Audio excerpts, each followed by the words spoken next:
اسرائیل نے ٹرمپ کی ہدایت منصوبہ اور یقین دہانیاں بارود کے دھوئیں میں اڑاتی ہیں۔ غزہ میں نسل کشی تیزی سے جاری ہے۔ مزید 70 فلسطینیوں کو شہید کر دیا گیا۔ امریکی صدر ڈونلڈ ٹرمپ نے اسرائیل کو بمباری روکنے کا کہا تھا، جبکہ حماس کو معاہدے کے لیے سنگین دھمکیاں دی تھی۔ حماس نے امن کے لیے ٹرمپ کے منصوبے کو قبول کرنے پر رضامندی ظاہر کی تھی۔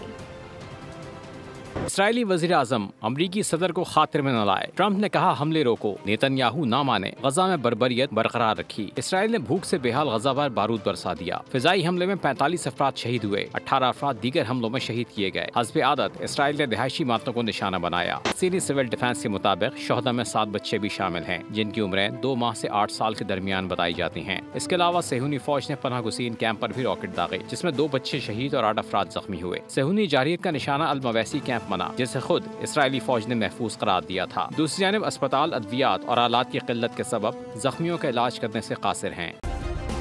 سبسکرائب کریں اور بیل دبائیں تاکہ کوئی خبر رہ نہ جائے۔